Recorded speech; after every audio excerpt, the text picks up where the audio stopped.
Ano nga ba'y pinakamahalagang bagay sa buong mundo? Okay, sa loob ng maraming siglo, maraming kaharian ang yumaman at nakipagdigma dahil sa ginto at pilak.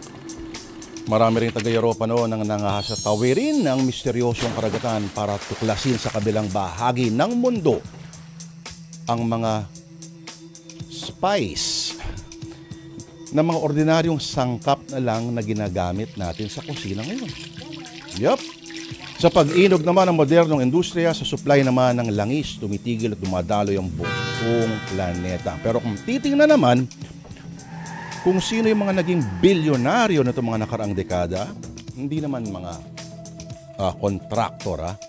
Masasabi natin na datos at impormasyon ang pumapalit sa petrolyo. Yung data mo at data ko. Oo. Nahayagan nating nilalatag dyan sa Facebook at kung ano-ano pa.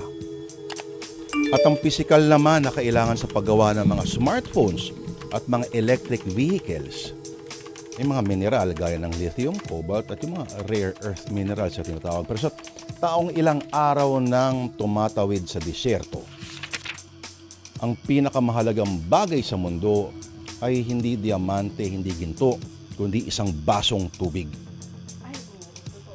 Pero sa totoo, ang lahat ng yan sa ating buhay, sa mga buhay natin na may nakatakdang pagtatapos, ay wala nang mas mahalaga pa sa oras. Hindi ginto, hindi diamante, hindi tubig, dahil ang mga yan ay naiimbak at maaring palitan. Pero ang oras ay mabilis na dumadaan lamang at hindi na natin mababawi kailanman. At kung sayangin natin ang ating oras, araw-araw ay ganon-ganon na lamang. At ganyan po ang mauunawaan ng isang dalaga sa ating drama ngayong Lunes ng Kababalaghan. Si Sheila ay handang ipagpalit ang lahat para lamang sa kakaunting oras para sa kanyang mga magulang. At para dyan ay papasok si Sheila sa isang madilim na kasunduan na kanyang talaga namang pagsisisihan. Atin ang simula ng dulang sinulat ni Ginoong Vincent Manrique at pakinggan ang dulang pinamagatang Ang Demonyo sa Orasan. Sheila, hindi ka pa ba uuwi? Tapos na ang shift natin Overtime ka ba ulit? Asipag mo naman Ako nga sakit na ng likod ko Akala ng mga pamilya natin masarap ang maging caregiver dito sa ibang bansa. Hindi nila alam, nakakapagod. Nagtitiis lang tayo para kumita ng pera para sa pamilya natin. Oo, Carla. Kailangan ko makaipon ulit Alam mo naman, naubos ang ipon ko sa pagpapagamot kay tatay. Pero hindi pa rin niya kinaya ang sakit niya. May dahilan ng Diyos kaya nangyari ang lahat. Magtiwala ka lang sa Kanya. Siguro nga may dahilan ng Diyos. Mga dahilan na hanggang ngayon hindi ko pa rin naintindihan. 6 na buwan pa lang namamatay ang tatay ko. Eto at si nanay naman ang pabalik-balik sa ospital. Sheila, okay ka lang ba? Hindi ka na kumibo dyan Oo Carla. Okay lang ako. Pasensya ka na. Inaayos ko kasi itong mga gamit ng isang pasyente natin. Mauna ka nang umuwi para makapagpahinga ka na. Okay lang ako dito. Sige. Huwag mong kalimutang kumain At huwag kang masyadong subsub sa trabaho. Baka ikaw naman ang magkasakit niyan. Bye! Oo naman. Ingat ka, Carla. Bye! Teka, nasan nga pala yung relo ko? Naku, nasan na kaya yun? Hala! Naku! Sana hindi nabasag. Matanda na tong relo na to Binigay pa sa akin to ni nanay. Galing pa to sa lola niya. Ay, buti na lang hindi na. Ano yun? Hangin ba yun? O baka... Totoo nga yatang may multo dito pag ganitong malapit ng maghating gabi. Ay, makapunta na nga sa mga kasama ko. Ay, biglang nagtaasan ng mga balahibok sa katawan.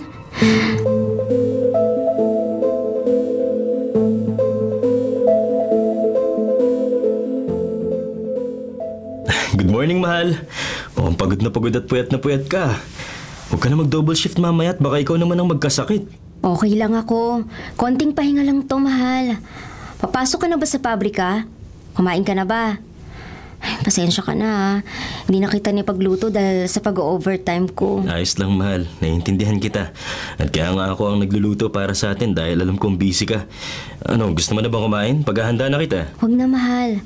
Ako nang bahala sa sarili ko. Pumasok ka na, baka maliit ka pa sa trabaho mo. Sige, kumain ka na at matulog ka na. Kita tayo mamaya. I love you. Mwah. I love you, mahal. Ingat ka. Ay, buti na lang at binigyan ako ng Diyos na isang mabait, responsable, mapagmahal at maunawaing boyfriend. Dahil sa dami kong nagastos sa pagpapagamot ng mga magulang ko, pati yung naipon ni Marvin para sa pagpapakasal namin, sana last year nagamit ko na rin. Buti na lang talaga at naintindihan niyang sitwasyon ko. Ay, naantok na ako. Ang mabuti pa, maglinis na nga ako ng katawan para matulog na. Huhubarin ko na muna tong relo at baka mabasa pa.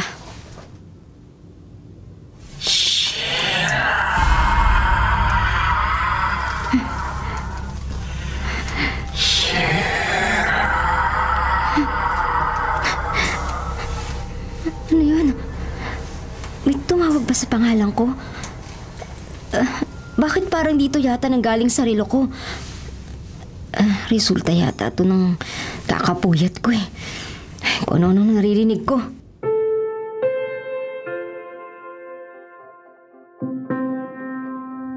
Hello, Sheila.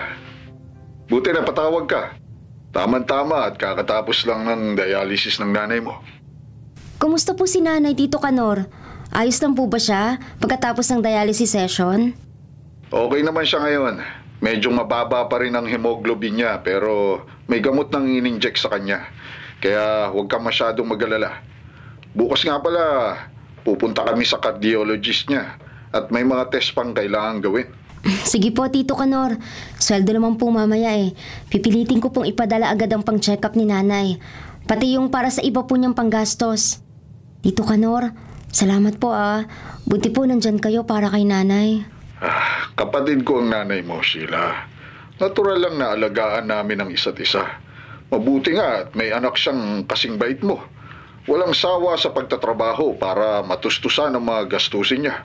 Yun lang po ang kaya kong gawin sa ngayon, Tito. Kanor, si Sheila ba yan? Pakausap naman ako. Oo, siya nga. Eto ang cellphone. Kausapin mo na ang nanay mo. Hello, Sheila. Ay, kumusta kayo dyan ni Marvin? Pasensya ka na. Sa tuwing tatawag ka, hindi mo ako natsyempuhan. Alam mo naman ang nanay mo. Nagpapalakas talaga ako para hindi ka na mag-alala pa. Nay, konting tiis na lang. Uuwi na rin po ako. Inihintay ko lang po yung pangakong bonus namin dito sa trabaho. Sayang kasi yun eh. Pandagdag din ang pambili ng gamot mo. Pag uwi ko, ako na po mag-aalaga sa'yo. Sheila, anak, malakas ako. Huwag mo akong alalahanin. Hindi pa ako susunduin ng tatay mo. Bis na kita, anak. Mahal na mahal kita.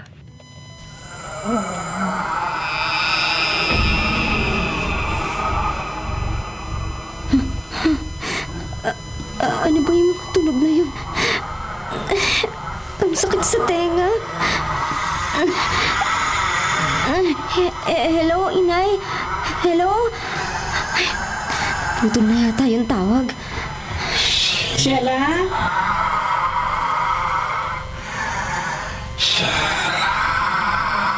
Sheila? Sheila? Sheila? Diyos ko. Ano ka ba naman? Grabe ka naman kung makagulat. Para kinalabit lang kita. Carla naman, ginulat mo ko. Grabe naman to. Pakiramdam ko may kasama akong masamang espiritu dito. Ay, ikaw lang pala. O ikaw huwag ka nga mananakot dyan Halika na. Magpakain na tayo ng mga alaga natin para makatapos na tayo kagad.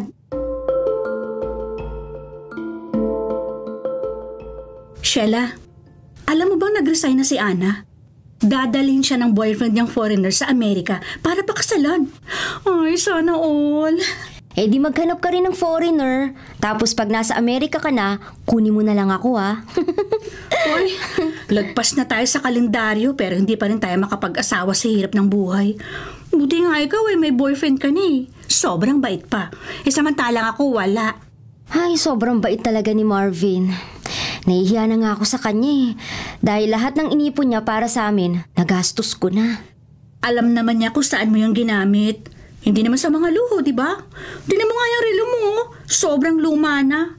Alam ko pamana pa yun ng mga ninuno mo sa nanay mo. Alam mo, palitan mo na yun ha. Hayaan mo, sa birthday mo, relo ang ireregalo ko sa'yo. Relo ko na naman ang nakita mo. Hoy, kahit ganito ito, matino pa to no? Pag naging antik to, naku, baka magulat ka sa presyo nito. Carla! Ano yung nasa likuran mo? Carla! Carla, umalis ka dyan! May anino sa likuran mo! Pero, tumaas siya at halos maabot na niya ang kisame.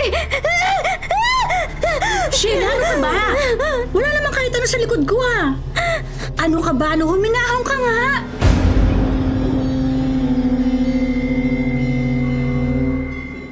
Mahal, okay ka lang ba talaga? Sa sobrang takot mo kanina sa home care, hanggang ngayon nag-aalala pa rin sa'yo si Carla. Sorry, mahal ah. Hindi ko naman kayo gustong mag-alala sa akin. Pero totoo ang sinabi ko. May nakita ako. May narinig ako. Actually, madalas akong makarinig ng parang may tumatawag o bumubulong sa akin.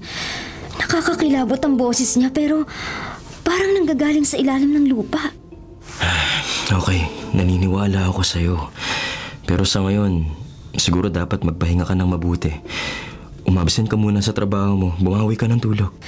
Alam ko yung nakita at narinig ko. Hindi yun dahil sa kulang ako sa tulog. Ano ka ba?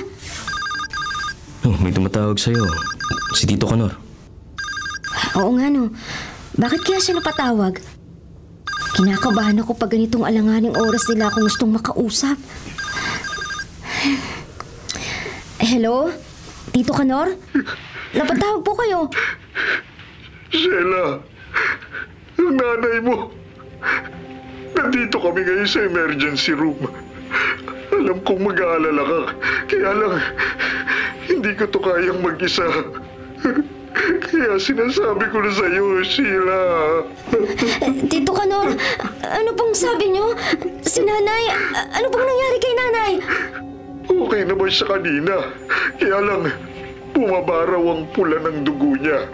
At kung ano-ano pang komplikasyon ang sinabi ng doktor na hindi ko na naiintindihan. Teka lang, Sheila.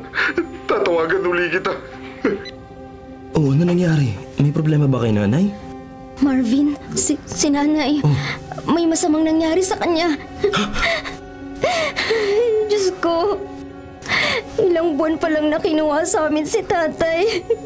Ngayon, nanay ko naman. Ano ba tong nangyayari? Bakit ganito? Diyos ko, bakit naman po ganito?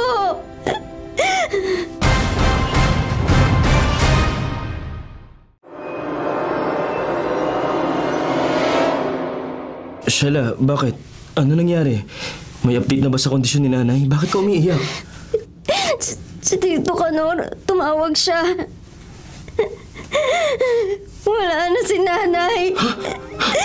Iniwan na rin niya ako. Wala na siya. Ano? Pero, akala ko ba umayos yung kalagayan sa ICU kanina? Tapos, ngayon, bakit? Iniwan na ako ni tatay. Ngayon si nanay naman. Sabihin mo nga sa akin. Masama ba akong anak? Bakit ganito ang nangyayari sa pamilya ko? Sa buhay ko? Hindi. Alam ko masakit. Tunay na magulang na rin ang tulong ko sa nanay mo. Pero, huminahon ka. Baka kung mapano ka naman. Hindi ako makapaniwalang wala na si nanay. Hindi ko siya nakita. Hindi ko siya naalagaan. Hindi ko nasabing personal na mahal ko siya.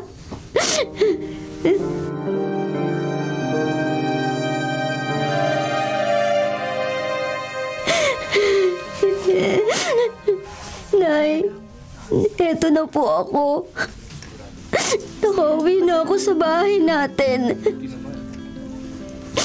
Hindi ba sabi ko sa'yo? Ako na mag-aalaga sa'yo. Pero hindi mo na ako hinintay. Nagtatrabaho akong mabuti para sa'yo. Para humaba pa ang buhay mo. Pero bakit ganito, Nay? Napakasakit makita kong nasa kabaong. Wala nang buhay. Mahal, tatagan mo lang ang loob mo. Malulungkot si nanay pag nakita kang ganyan.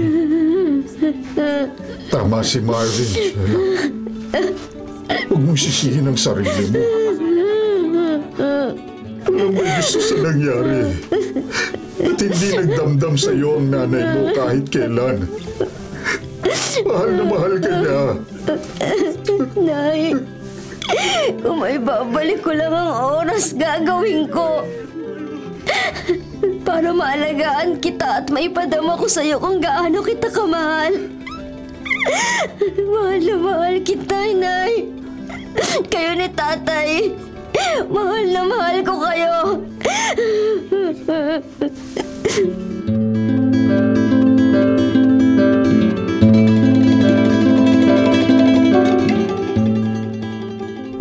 Sheila, si Tito Kanor mo ito. Pwede ba akong pumasok? Pasok po, Tito Kanor. Salamat po at dumalaw kayo. Alam kong mula nang nagkasakit si nanay, hindi na kayo nakauwi sa pamilya niyo. Gusto kitang kumustahin, Sheila. 6 na araw na mula nung mailibing ang nanay mo. Balita ko, 6 na araw ka na rin hindi natutulog at kumakain na maayos. Sinumbong pala ako sa inyo ni Marvin. Hindi naman sa ganon. Nag-aalala lang sa'yo yung tao. Alam namin ang nararamdaman mo dahil kami naman ay nawalan din. Okay lang na umiyak ka. Pero isipin mo rin ang kalusugan mo. Baka ikaw naman ang magkasakit. Hindi ko akalain na ganito ang mangyayari. Hindi ko man lang siya nakasama ng matagal. Kulang na kulang ang oras namin, Tito Kanor. Kung pwede ko lang ibalik ang oras, gagawin ko. Para masamahan at maalagaan ko na lang dito ang magulang ko. Sheila, ang oras na lumipas, kailanman ay hindi na maibabalik. Alam na alam mo yan. May dahilan ng Diyos kung bakit nangyari ito. Huwag natin siyang questionin. Ewan ko, Tito Kanor. Ewan ko. Parang wala namang Diyos. Parang hindi naman niya ako nakikita. Hindi rin niya pinakikinggan ng mga dasal ko. Sheila, huwag kang ganyan. Lahat tayo ay espesyal sa Panginoon. Huwag mong pagdudahan ang pagmamahal niya sa'yo. Huwag na huwag.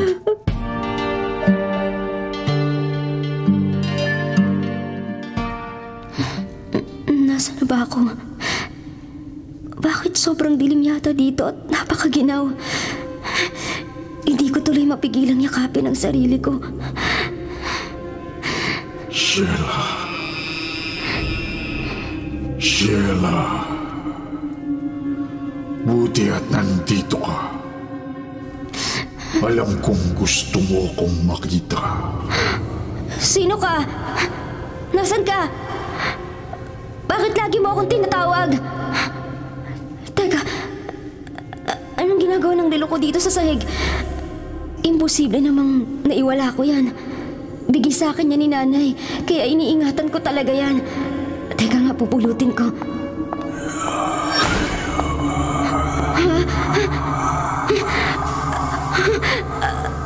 Anong nangyari? Bakit nung kukunin ko yung relo ko, bigla na lang yung umangat sa ere? Narito ako sa harapan mo, Sheila. Ano? Ikaw yung naririnig kong tumatawag sa akin? Nasa relo kita? Sino ka ba? Anong klaseng nilalang ka? Huwag kang matakot sa akin, Sheila.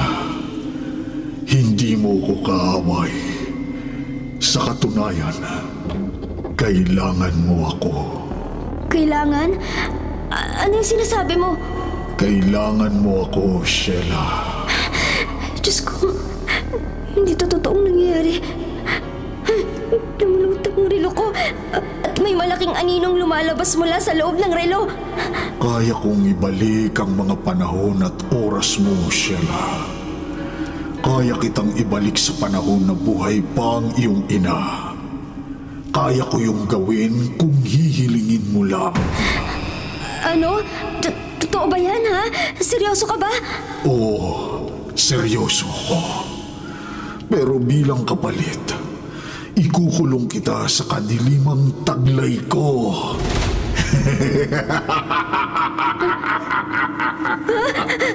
Ano nangyayari?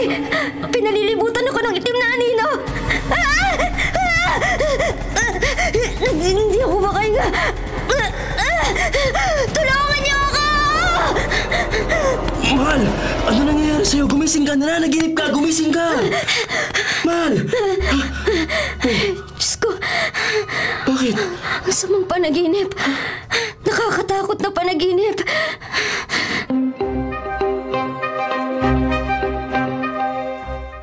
Sheila, bakit kanina ka pa nakatingin dyan sa relo na binigay sa'yo ni nanay? Sira na ba yan at imbis na isuot, inilagay mo na lang sa garapon? Balak mo na bang palitan yan? Hindi naman.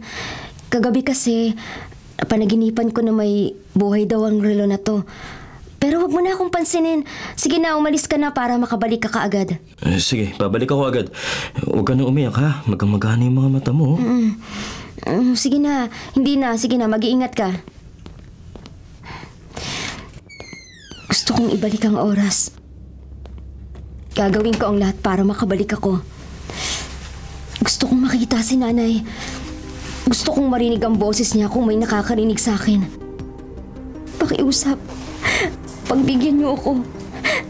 Pagbigyan niyo ako.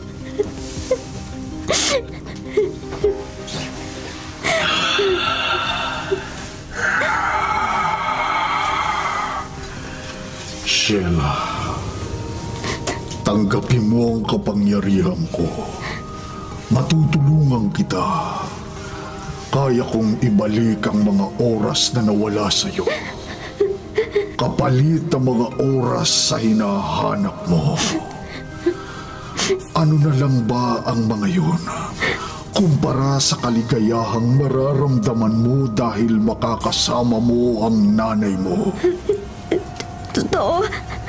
Makakasama ko ulit si nanay. Kung ganon, umapayag ako. Wala akong pakialam kung anong kapalit ang gusto mo. Basta ibalik mo ako sa oras na magkakasama kami ng nanay ko. Ibalik mo ako!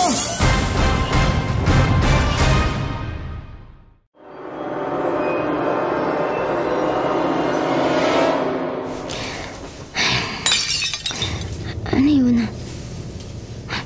Parang may nabasag sa kusina. Nakauwi na kaya si Marvin?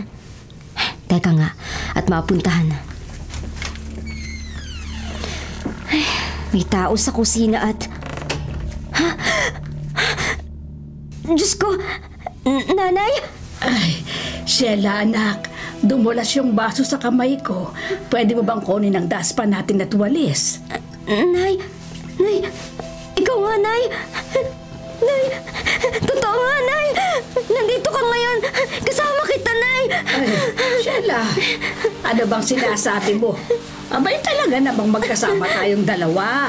At umuwi ka nga para alagaan ako, hindi ba? Ano ba nangyayari sa'yo? At saka bakit ganyan ka makayakap sa akin? Sobrang higpit at iyak ka pa ng iyak. Nay, masaya lang po ako. Masaya ako na narinig ko ang boses niyo at nahiyakap ko kayo ng ganito. Mahal na mahal kita, Nay. Naku, ewan ko ba kung bakit nagkakaganyan ka. Pero anak, masaya din ako na magkasama tayo. At mahal na mahal din kita.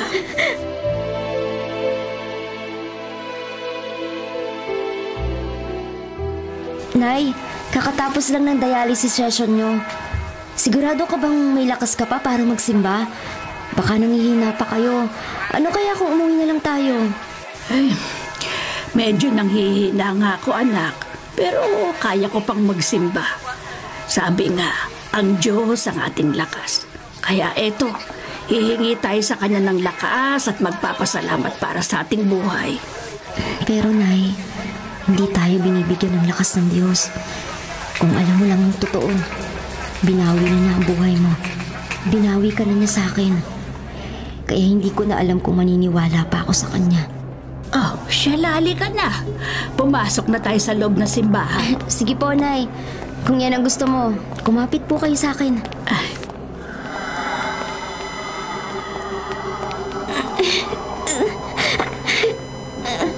Anong tunog yun? Ang sakit sa ulo. Parang may kung ano pumipigil sa akin na pumasok sa simbahan. Sheila, ano ba nangyayari sa'yo, anak? Masakit ba ulo mo?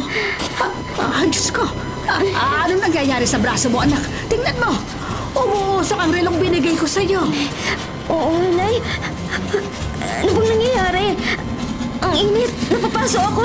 Diyos ko. Ano ba yan? Humari mo ng relong na, Sheila. Bilisan mo. Opo.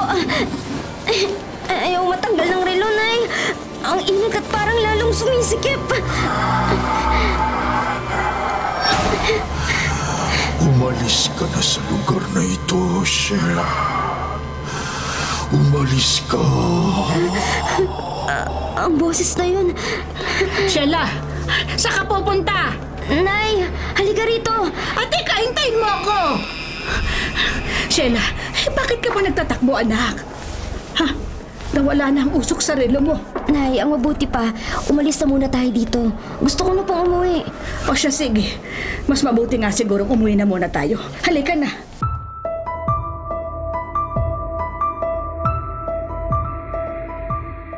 Nay, Marvin, Tito Kanor, kakain na tayo. Pumunta na kayo dito sa kusina. Hindi niyo ba ako naririnig? Anong ginagawa niyo dyan? Bakit nakatayo lang kayo sa harap ng bintana? Ano bang tinitingnan niyo sa labas? Hindi yata ako naririnig. Lalapitan ko na nga lang. Marvin, Tito Kanor. Ano bang... Diyos ko! Marvin, Tito Kanor! Bakit wala kayong mga muka? Sheila, palayain mo na ako. Nay! Anong nangyayari sa'yo? Bakit puro dugo na naman yung mukha mo? Palayain mo na ako. Palayain mo na ako.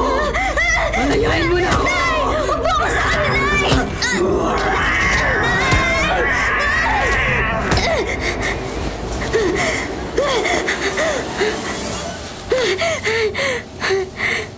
Nanaginip na naman ako. Pero, ano ibig sabihin nun? Bakit walang mukha sina Marvin at Tito Kanor? At si nanay naman, duguan ng mukha. Okay pa ba ako? Baka nababaliw na ako.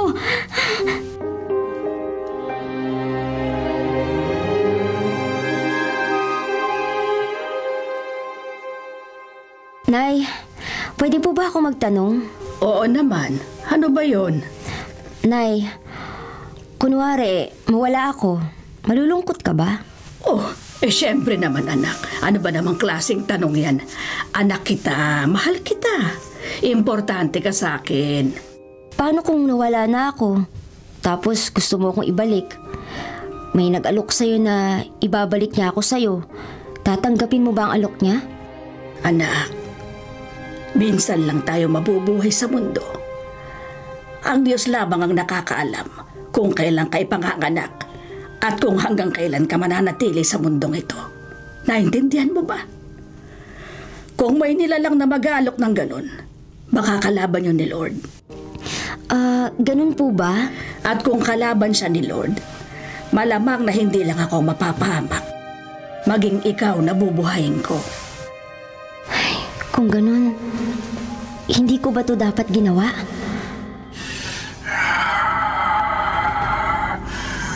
Huwag kang makinig sa kanya, Sheila.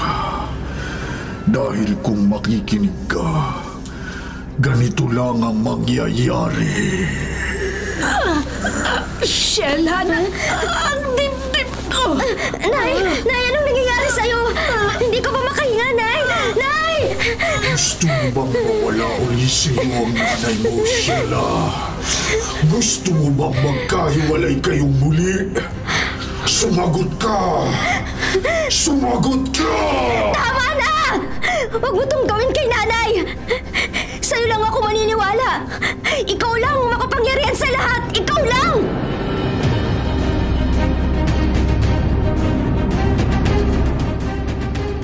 Sorry, Nay. Nang dahil sa akin, nandito ka na naman at nakakonfine sa ospital. Nasa na kaya si Marvin at Tito Kanor?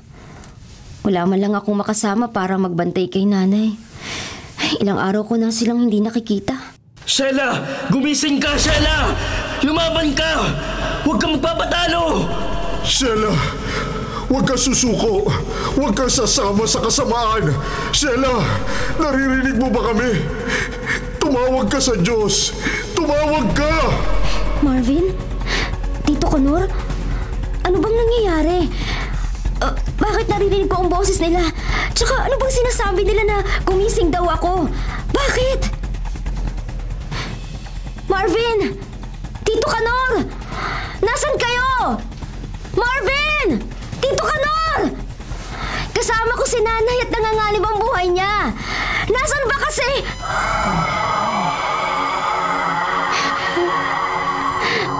Ano na naman yung tunog na yun? Ang sakit sa tenga. Ang sakit sa ulo. Wala kang ibang dapat pakinggan, Sheila. May kasunduan tayo. Tandaan mo na ako ang dahilan kung bakit nakakasama mo ang nanay mo. Hindi ka dapat mag-traidor sa akin. Hindi! Sa akin lang ang katapatan mo. Lalo na ang mga nalalabing oras ng buhay mo.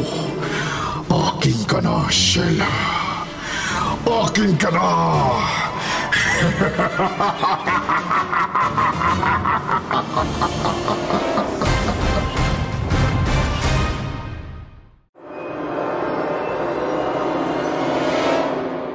Tito Kanor, ano ba nangyayari kay Sheila?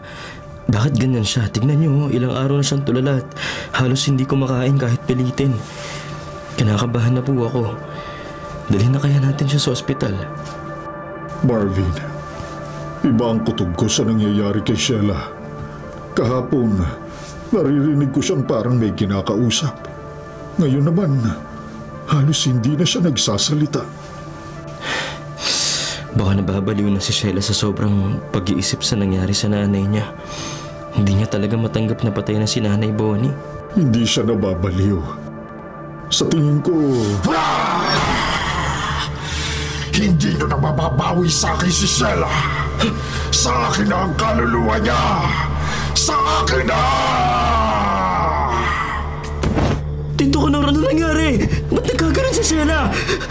Ano nangyari sa kanya? Tama ang kutob ko, Marvin. May sumanib na demonyo kay Sheila. Wala sa katawan niya ang kaluluwa niya.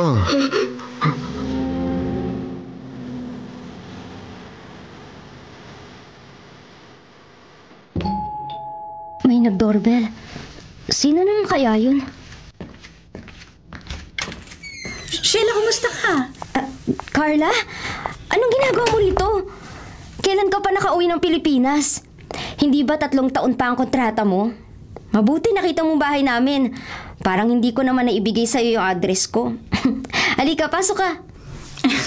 Naku, andali naman kayang ipagtanong nitong address mo. Umuwi ako sa amin at naisipan na rin kitang dalawin. Umupo ka muna, Carla. Sige, sandali. Kukuha kita ng maiinom, ha? Ayaw nga pala ni Carla ng mainit na inumin. Siguro juice na lang. Teka, ano ba itong nasa braso ko? Bakit may mga kulay itim akong marka? Parang mga ugat na gumagapang na sa buong braso at mga kamay ko.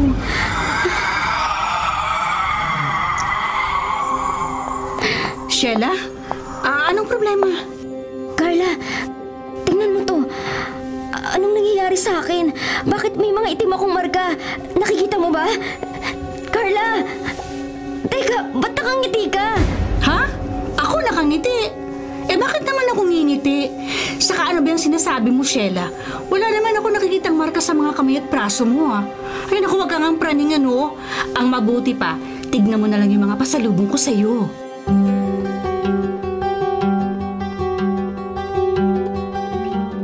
Ang sabi ni Carla, wala siyang nakitang itim na marka sa braso at kamay ko. Pero mayroon. Ito nga oh, at parang meron ako sa liig. Hindi ba talaga niya nakikita? At bakit kaya ganun si Carla? Parang may kakaiba sa kinikilos niya. Ay naku, pupuntahan ko na nga lang si nanay sa kwarto niya. Carla, anong ginagawa mo rito? Hindi ba umalis ka na kanina? Bakit inuuntog mo ang ulo mo sa pader? Hindi na ako makapaghintay na makuha ko ang kaluluwa mo, Sheila. Hindi na ako makapaghintay! Hindi ikaw si Carla! Demonyo ka! Bitawan mo nga ako! Bitawan mo ako!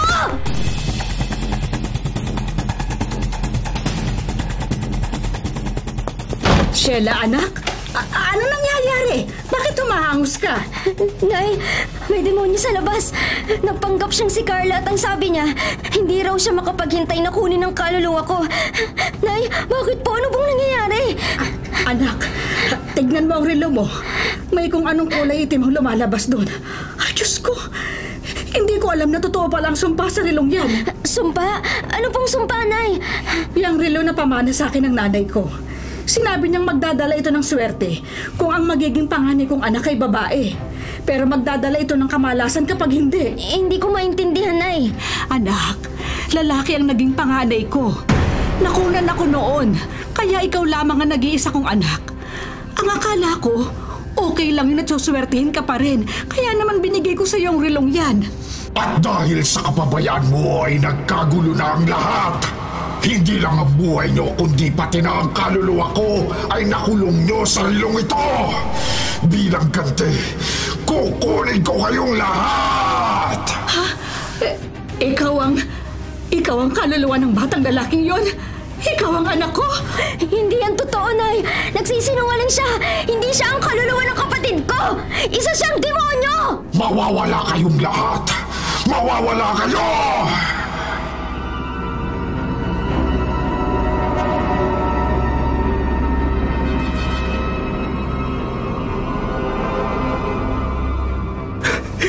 Tito Kanor, sabihin niyo po sa akin, tama lang ba na imbis na sa ospital natin dalhin si Sheila, dito natin siya dinala sa simbahan? Totoo kayang sinasapian siya ng demonyo? Hindi ka panipaniwala pero oo, Marvin. Kitang-kita mo naman ang nangyayari kay Sheila tuwing sinasapian siya. Daig pa niya ang isang mabangis na hayop na gustong manakit. Kaya patutulungan tayo ni Father Luis. Ayan na si Father Luis. Lumabas na siya sa silid. Father, kumusta na po si Sheila? Nagkamalay na ba siya? Pwede ko po ba siyang makita? Nagsisimula ng dumami mga itim na marka sa buong katawan ni Sheila. Ibig sabihin, malapit nang masakop ng demonyong katawan niya. Kukunin ito ang kaluluwa niya at gagawing bilanggo habang buhay. Kung hindi magigising si Sheila, baka huli na ang lahat. Ano po ang gagawin natin, Father? Magsasagawa ako ng isang epektibong ritual para mapabalik si Sheila sa kanyang sarili at mapaalis natin ang demonyo sa kanyang katawan. Para mangyari yon, kailangan ko ang tulong ninyong dalawa.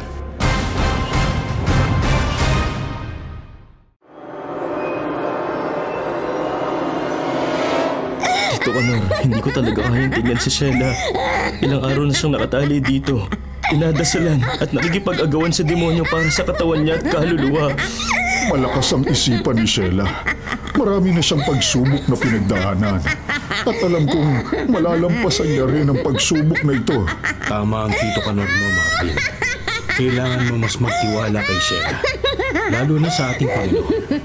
Maniwala kayo na kahit kailan, hindi niya tayo papabayaan.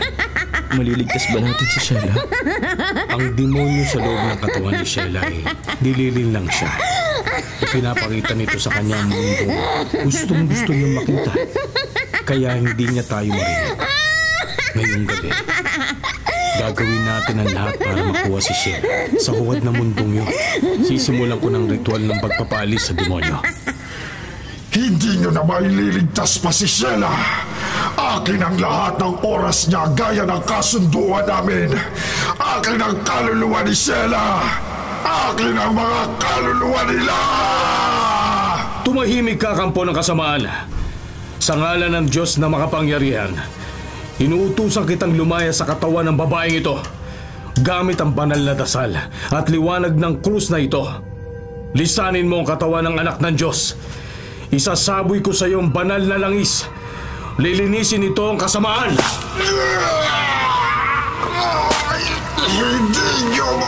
Hindi nyo na makikita si Sheila! Hindi na! Sheila! Narinig mo ba ako? Bumalik ka na sa amin! Sheila! Kakayanin nating dalawang pagsubok na to. Pakiusap, bumalik ka na! Sheila, tumawag ka sa ating Panginoon. Tumawag ka at ililigtas ka niya. Pakinggan mo sila, Sheila. Sa ngalan ng Ama, ng Anak, at ng Espiritu Santo, inuutusan kita. Umalis ka na, demonyo! Hindi na babalik pa si Sheila. Hindi niya iiwan ang kanyang ina. At ano nangyayari? Bigla nawala ng kaibuang demonyo. Lumabay pa yung katawan ni Sheila na parang nawala ng malay. Sheila! Sheila, sumagot ka! Sheila! Marvin, nasan ako? Bakit ako nakatali? Bakit ka umiiyak? Sheila, salamat sa Diyos at bumalik ka na sa amin. Tunay na makapangyarihan ng Diyos. Nakabalik si Sheila. Pero hindi pa tuluyang natatapos ang laban.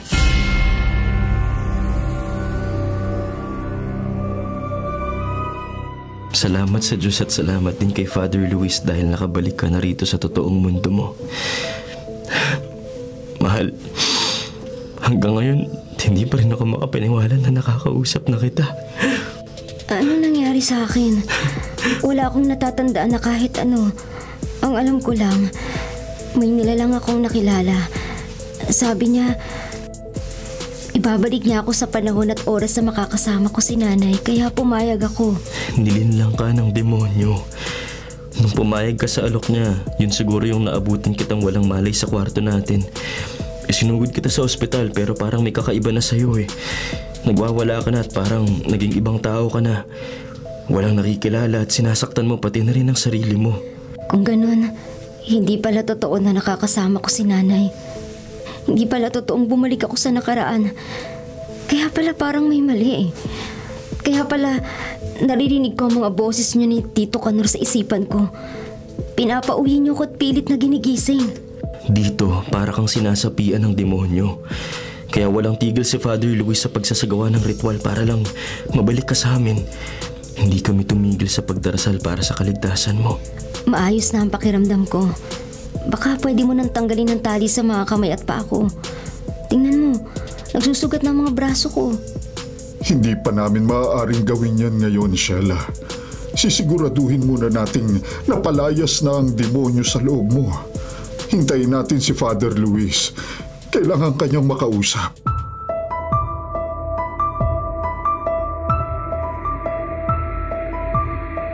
Father Luis, pasensya na po kayo dahil naging mahina ako sa tukso ng demonyo. Sa kagustuhan kong makasama si nanay at makabawi sa kanya, nagpagamit ako sa kasamaan. Ang kahinaang sinasabi mo'y tanda rin ng iyong kalakasan. Yan ang nagpapatunay na isa kang mortal at anak ng ating Diyos. Ngayong pansamantala mong nabawi ang iyong sarili, buong kalakasan mong itakwil ang demonyo o ano pa mang kasunduan ninyo at magbalik loob ka sa Panginoon. Opo, Father. Nagbabalik loob po ako sa Panginoon. Pero paano po si nanay? Wala na si Bonifacia sa mundo natin, Sheila. May mga bagay talaga na hindi na maaaring ibalik pa. Pero ang kamatayan ay hindi kailanman naging wakas. Ililigtas natin ang kaluluwa ng iyong ina ngayon na hawak ng demonyo para makabalik siya sa paraiso ng Panginoon kung saan siya nararapat. Sheila, sabihin mo sa akin kung anong medium na gamit ang demonyong yon. Saan gamit siya namamahay? Sarilo po na suot ko, Father. At tingin ko, ang kaluluwa ng kapatid kong namatay nung bata pa siya ang gumagawa ng kasamaan. Minalas siya at gusto niyang maghiganti sa amin. Naaalala ko na. Nakunan si Ate Bonifacia noon. Siya ba ang kaluluwang mapaghiganti? Huwag kayong basta magpapaniwala sa isang demonyo. Mapanlin lang ang mga tulad nila, lalo na at alam niyang hindi pa siya natatalo. Father, kung ang relong suot ni Sheila ang medium ng demonyo, sirain na natin yun ngayon. Hindi pa maaari, Marvin. May mga bagay pa tayong dapat na gawin bago yan.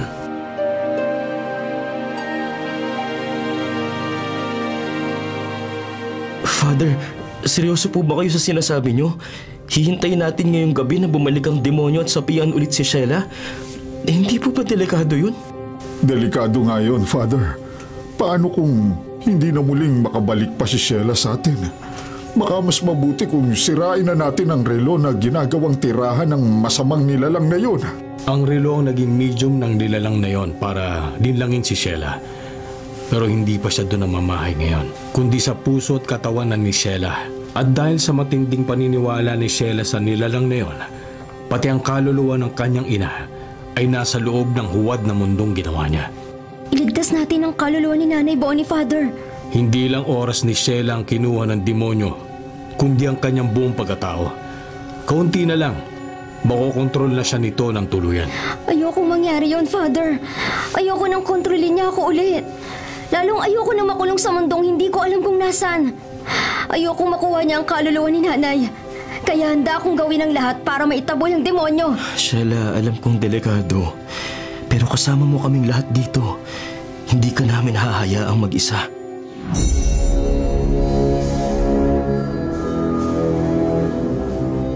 Diyos ko, hindi talaga ako makapaniwala na naninlang ako ng demonyo. Na habang masaya akong kasama si Nanay, unti-unti na pala niyang inaangkin at pinamamahayan ang isip at katawan ko.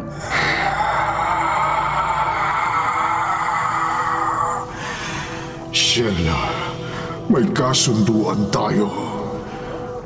Alam mo na ako lang ang tanging makakatulong para matupad ang gusto mo. Ako lang.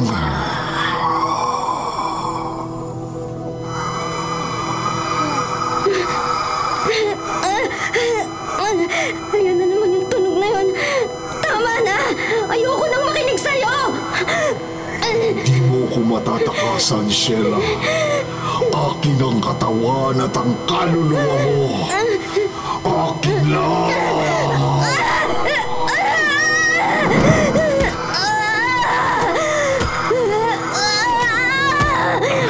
Sa ngalan ng Ama at ng Anak at ng Espiritu Santo, kampo ng kadiliman, inuutusan kita magpakita. Ako ang harapin mo at huwag ang babae ito. Akin lang ang katawang ito at wala ka nang magagawa!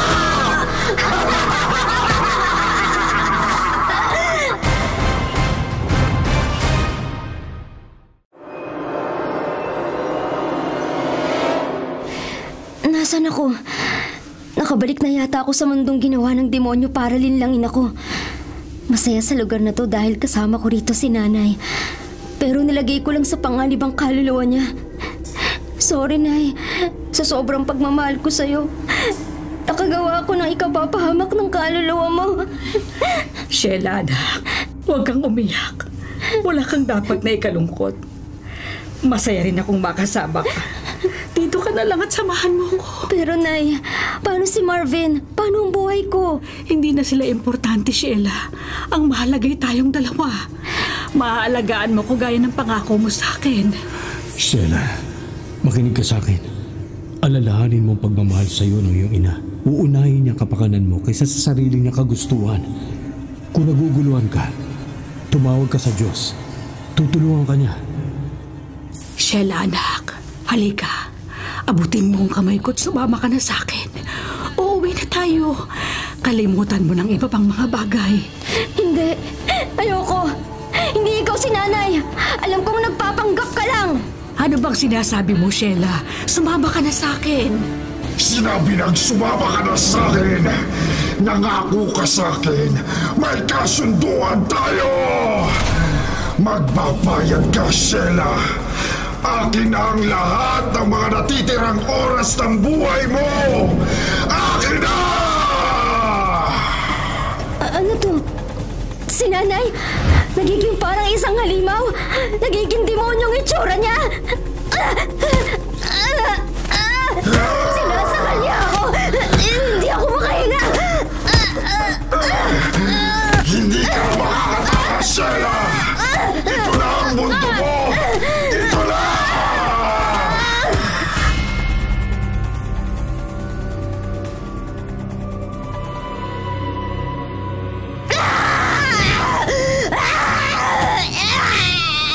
Amang Diyos, hinihiling ko ang iyong proteksyon mula sa anumang negatibong espiritual. Palibutan mo si Sheila ng iyong liwanag at pagmamahal. Ingatan mo siya laban sa anumang masamang kapangyarihan.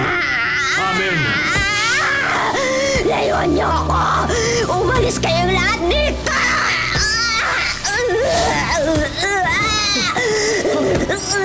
Tito Color, ano nangyayari kay Sheila?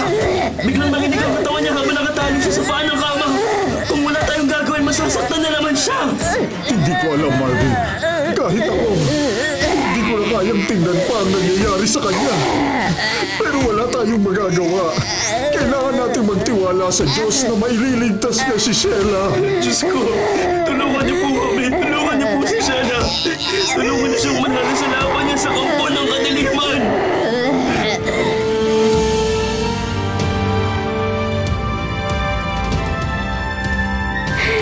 Pakawalan mo ako, demonyo ka! Hindi ako papayag na maninlang mo na naman! Hindi ako papayag! Palayain mo na kami ng nanay ko! Palayain? May kasunduan tayo. Pinagbabayad lang kita, Sheila. Kapag nawala ka na ngayon, maaangkin ko na ang katawan at kaluluwa mo. Kaya dapat namamatay ka na! Bitiwan mo si Sheila! Kampo ng kasamaan! Bitiwan mo ang anak ko! Nay! Hayaan niyo na ako! Gagawa ako ng paraan para mapalaya ang kaluluwa mo, Nay! Dalawa kayong mabubulok dito sa huwad na mundo. Hindi na kayo makakalabas dito! Sheila, huwag kang sumuko. Magdasal ka. Maniwala ka sa Diyos at humingi ka ng proteksyon. Itinatakwil kita! Kampo ng kasamaan! Itinatanggi ko ang anumang koneksyon ko sa'yo! Tanging ang Panginoong Hesus lamang ang aking gabay! Sa ngalan ng Diyos, Espiritu Santo, tigilan mo na ako! Palayain mo na rin ang kaluluwa ng nanay ko! Sheila! Anong ginagawa mo?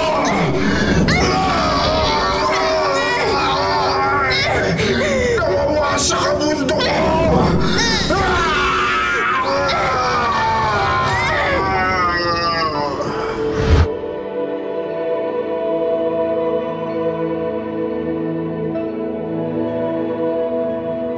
Tingnan niyo!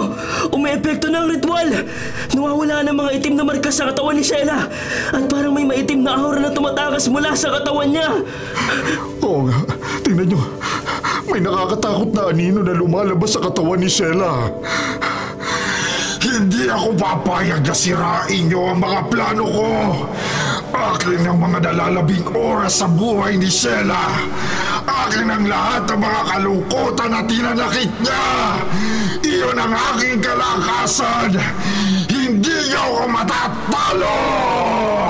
Hindi kami papayag na guluhin mo pang muli si Sheila.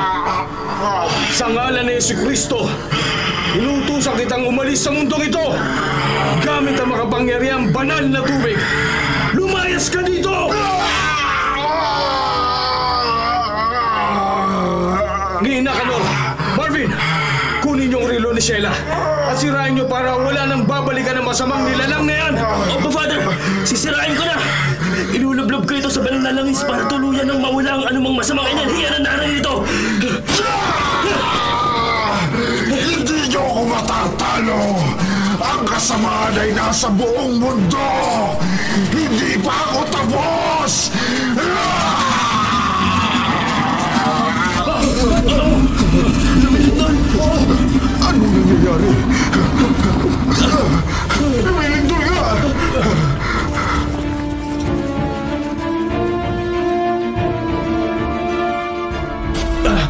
Huwag kayong matakot! Ito na ang huling kapangyarihan ng masamang nilalang. Tingnan nyo! Unti-unti na siyang nawawala ng kulay! Babalikan ko kayo!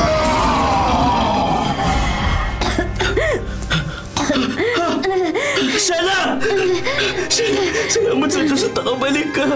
Sobrang pag-aalala namin sa'yo. Shela! Ligtas na ba ako? Si nanay, ligtas na ba siya sa kamay ng demonyo? Napalahis na ang demonyo kaya wala ka nang dapat pang alalahanin. Salamat! Maraming salamat sa Diyos!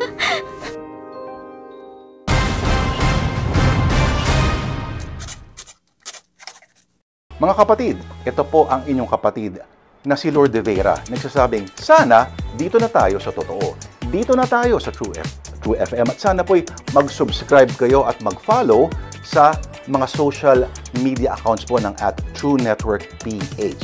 Sa Facebook, Instagram, sa X, sa YouTube, sa TikTok, at sa mga podcasts. Sana po, dito na tayo sa totoo, mga katrupa. Dito tayo sa